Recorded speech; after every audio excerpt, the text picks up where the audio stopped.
Hello everyone. आज हम करने वाले हैं कक्षा 7 हिंदी बाल महाभारत कथा से चैप्टर 16 चौसर का खेल व द्रौपदी की व्यथा।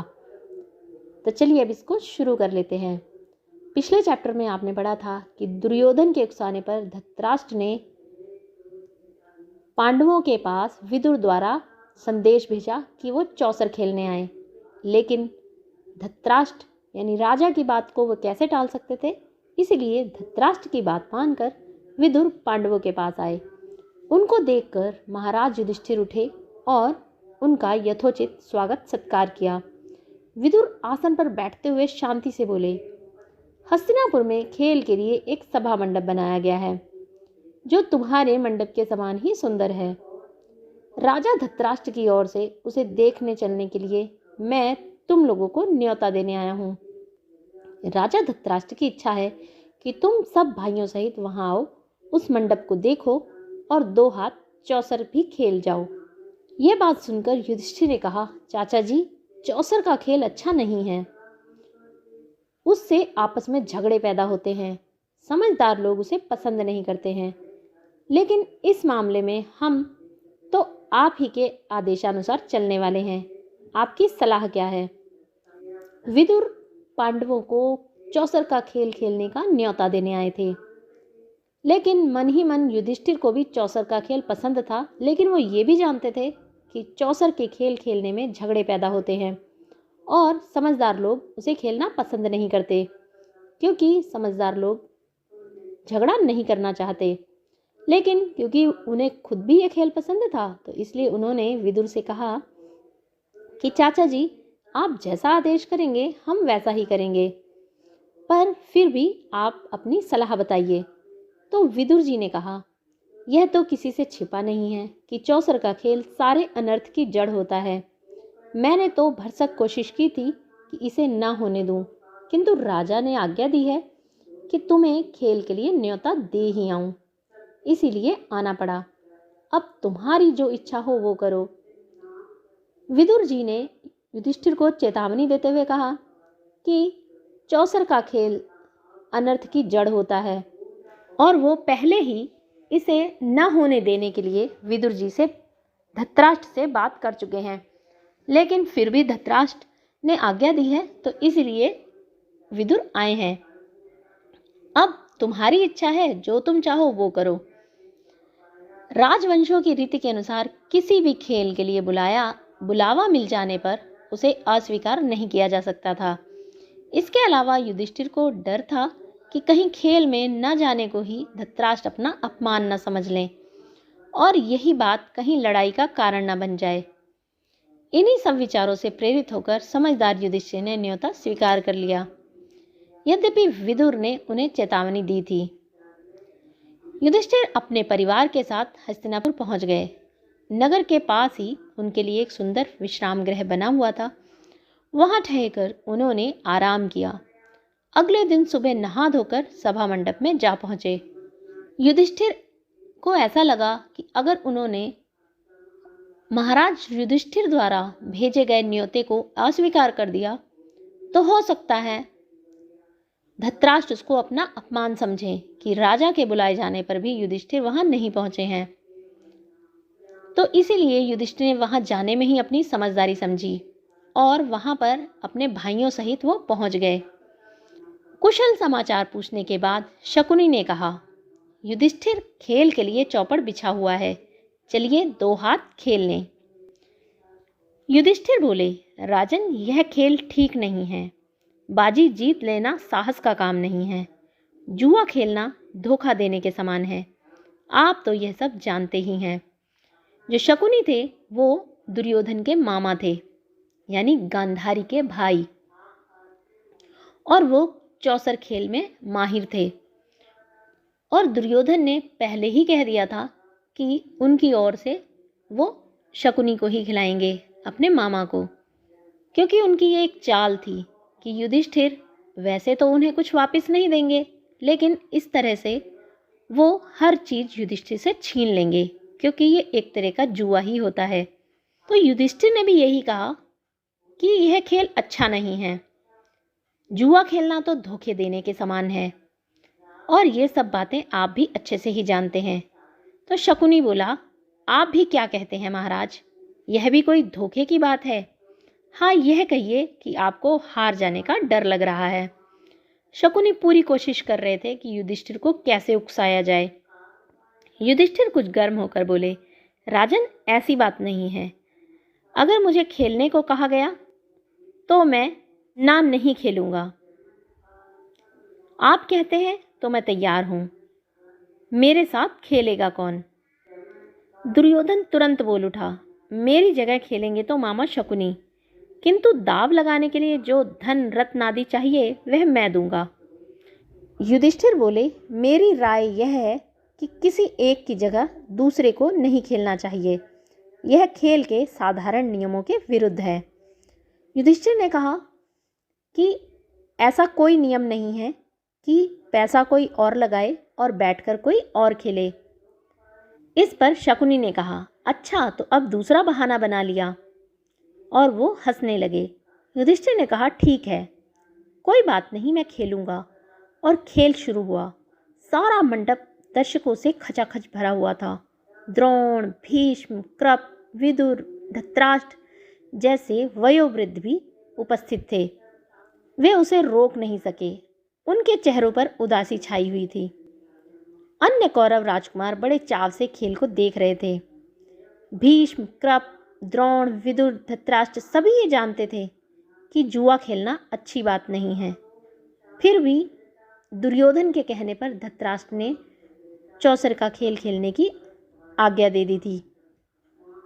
पहले रत्नों की बाजी लगी, फिर सोने चांदी के खजानों की, उसके बाद रथों और घोड़ों की। तीनों दाव युधिष्ठिर हार गए। रत्नों की बाजी, सोने चांदी के खजानों की और रथ और घोड़ों की भी। शकुनी का पासा मानो उसके इशारों पर चलता था। खेल में युधिष्ठिर बारी बारी से अपनी गायें, भेड़, बकरियां, दास दासी, रथ, घोड़े, सेना, देश और देश की प्रजा सब खो बैठे। भाइयों के शरीरों पर जो आभूषण और वस्त्र थे उनको भी बाजी पर लगा दिया और हार गए। और कुछ बाकी है? शकुनी ने पूछा। सब कुछ हारने के बाद अब युधिष्ठिर के पास शायद कुछ भी नहीं बचा था। ने युधिष्ठिर से पूछा, और भी कुछ है जो दाव पर लगाना चाहते हो? तो युधिष्ठिर ने कहा, यह सांवले रंग का सुंदर युवक मेरा भाई नकुल खड़ा है, वह भी मेरा ही धन है, इसकी बाजी लगाता हूं, चलो। युधिष्ठिर ने जोश के साथ कहा। शकुनी ने कहा, अच्छा, तो यह बात है, तो यह लीजिए, आपका प्यारा राजकुमार अब हमारा हो गया। कहते कहते शकुनी ने पासा फेंका और बाजी मार ली। युधिष्ठिर जुए में अपने भाई नकुल को भी हार चुके थे। युधिष्ठिर ने कहा, यह मेरा भाई सहदेव, जिसने सारी विधाओं का पार पा लिया है, इसकी बाजी लगाना उचित तो नहीं है, फिर भी लगाता हूं, चलो देखा जाएगा।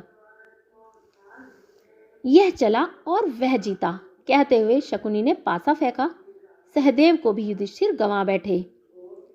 अब दुरात्मा शकुनी को शंका हुई कि कहीं युधिष्ठिर खेल खेलना बंद ना कर दें, क्योंकि वो अपने दो भाइयों को भी हार चुके हैं। और बोला, युधिष्ठिर, शायद आपकी निगाह में भीमसेन और अर्जुन माद्री के बेटों से ज्यादा मूल्यवान हैं, सो उनकी बाजी तो आप लगाएंगे नहीं। आपको पता होगा कि जो युधिष्ठिर, अर्जुन और भीम थे, ये तीनों कुंती के पुत्र थे, और नकुल और सहदेव माता माद्री के पुत्र थे, और ये पांचों के पिता जो थे वो पांडु थे। तो इसी बात का फायदा उठाना चाहा शकुनी ने, और उसने कहा कि भीमसेन और अर्जुन को आप माद्री के बेटों से ज्यादा मूल्यवान समझते हैं, इसलिए आप उनकी बाजी नहीं लगाएंगे।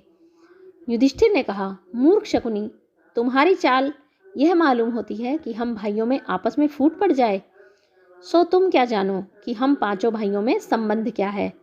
पराक्रम में जिसका कोई सानी नहीं, उस अपने भाई अर्जुन को मैं दाव पर लगाता हूं, चलो। शकुनी यही तो चाहता था, तो यह चला। कहते हुए पासा फेंका और अर्जुन भी हाथ से निकल गया।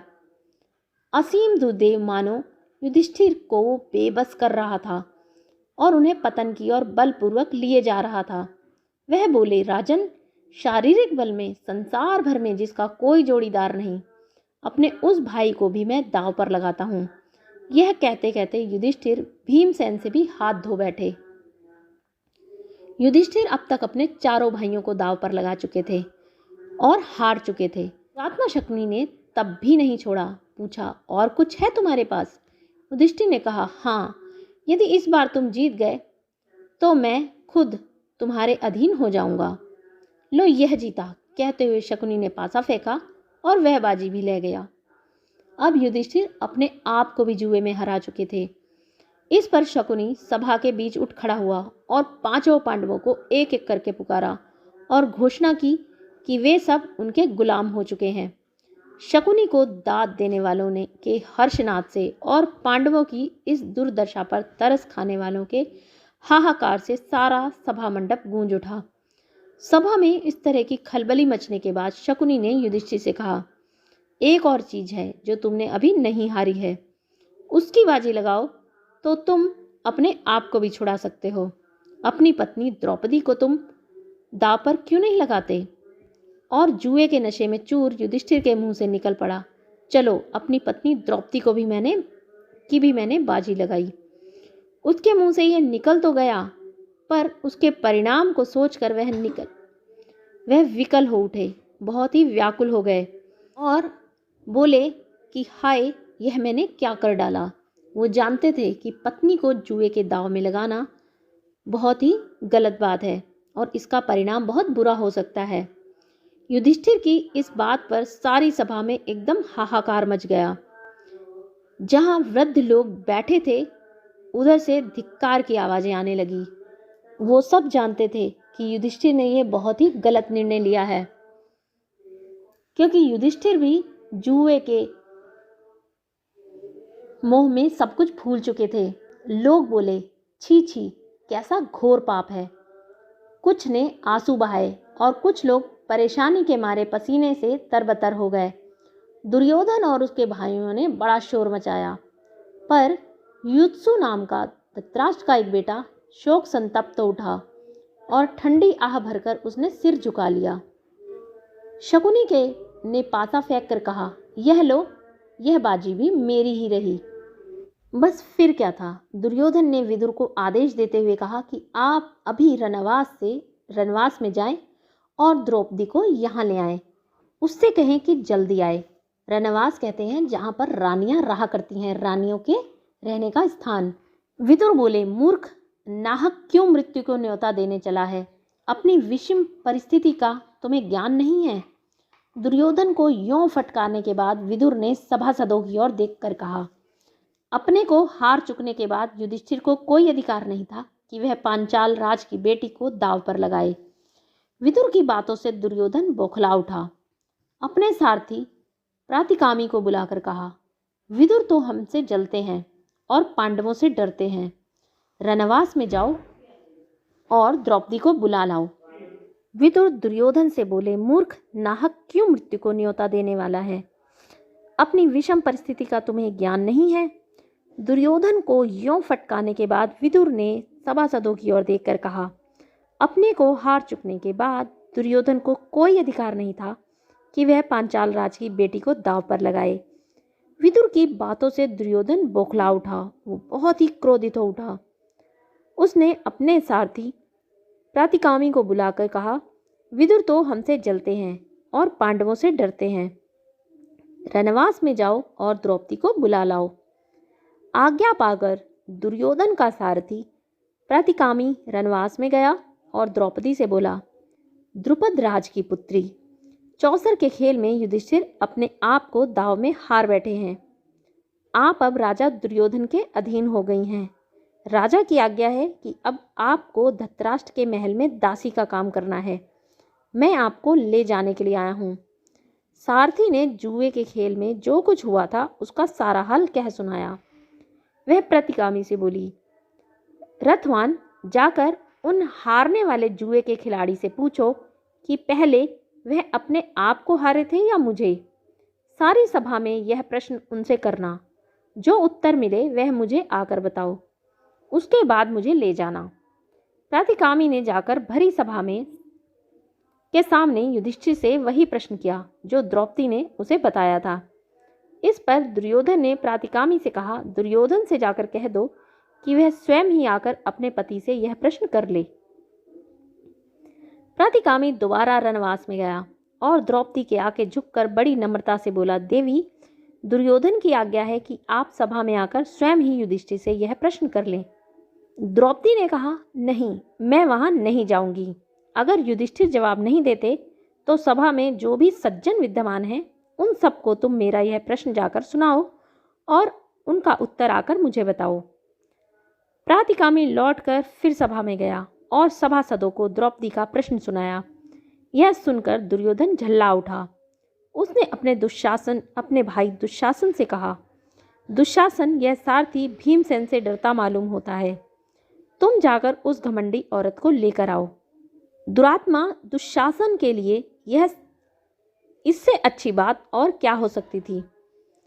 उसने द्रौपदी के गुथे हुए बाल बिखेर डाले, गहने तोड़ फोड़ डाले और उसको बाल पकड़कर बलपूर्वक घसीटता हुआ सभा की ओर लेकर जाने लगा। द्रौपदी विकल हो उठी। द्रौपदी बहुत व्याकुल हो गई जब दुशासन उसको बालों से खींच कर ला रहा था।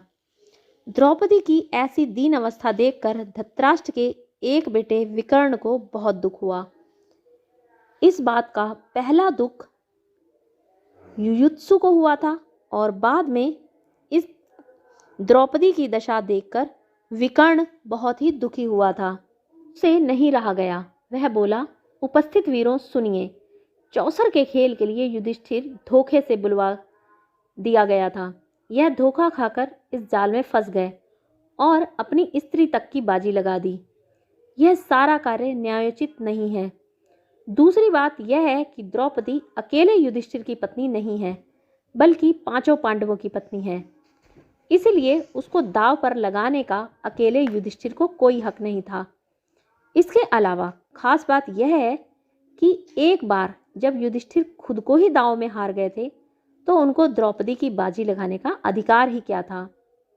मेरी एक और आपत्ति यह है कि शकुनी ने द्रौपदी का नाम लेकर युधिष्ठिर को उसकी बाजी लगाने के लिए उकसाया था।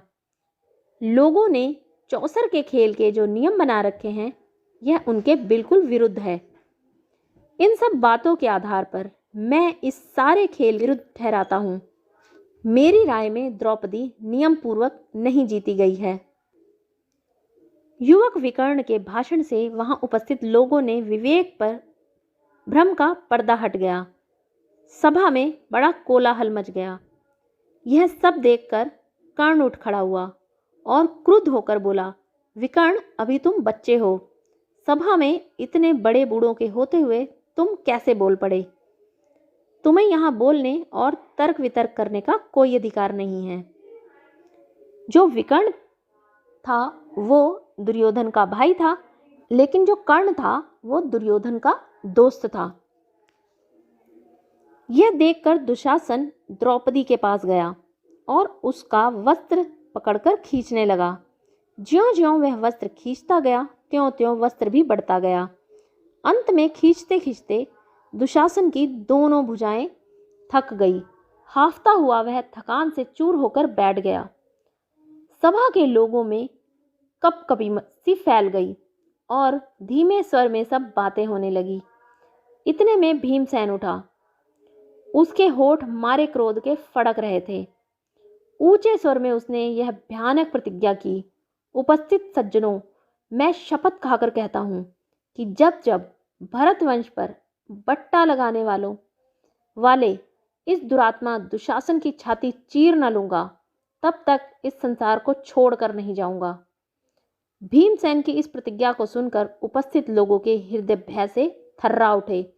इन सब लक्षणों से धृतराष्ट्र ने समझ लिया कि यह सब ठीक नहीं हुआ है।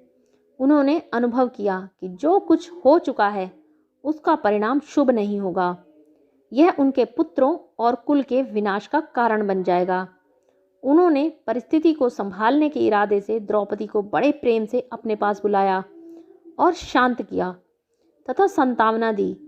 उसके बाद वे युधिष्ठिर की ओर मुड़कर बोले, युधिष्ठिर, तुम तो अजात शत्रु हो, उदार हृदय के भी हो। दुर्योधन की इस कुचाल को क्षमा करो और इन बातों को मन से निकाल दो और भूल जाओ। अपना राज्य तथा संपत्ति आदि सब ले जाओ और इंद्रप्रस्थ जाकर सुखपूर्वक रहो। धृतराष्ट्र की इन मीठी बातों को सुनकर पांडवों का दिल शांत हो गया और यथाचित अभिवादन आदि के उपरांत द्रौपदी और कुंती सहित सब पांडव इंद्रप्रस्थ के लिए विदा हो गए। पांडवों के विदा हो जाने के बाद कौरवों में बड़ी हलचल मच गई। पांडवों के इस प्रकार अपने पंजे से साफ निकल जाने के बाद कौरव बड़ा क्रोध प्रदर्शन करने लगे और दुशासन तथा शकुनी के उकसाने पर दुर्योधन पुनः अपने पिता धृतराष्ट्र के सिर पर सवार हो गया।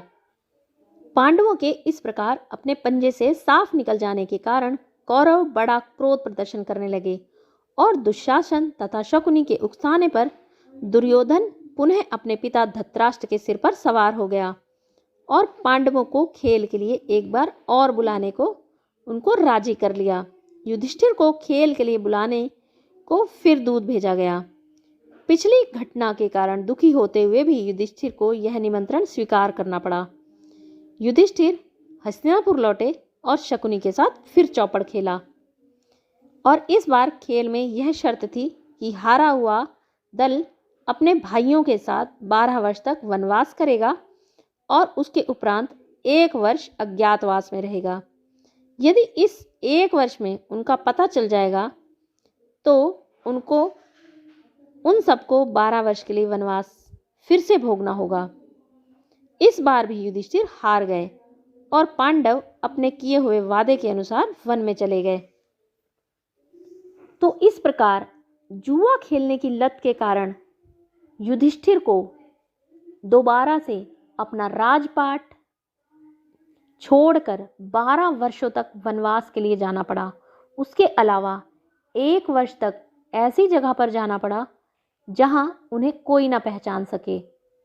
अगर वो पहचान लिए जाते तो उन्हें दोबारा से 12 वर्ष का वनवास भुगतना पड़ता। आपको ये वीडियो कैसी लगी? अच्छी लगी हो तो इसको लाइक कर देना, अपने दोस्तों में ज़्यादा से ज़्यादा शेयर कर देना। जो लोग चैनल पर नए हैं चैनल को सब्सक्राइब कर देना। Thanks for watching. बहुत जल्द मिलेंगे हमारी नेक्स्ट वीडियो के साथ। Till then bye.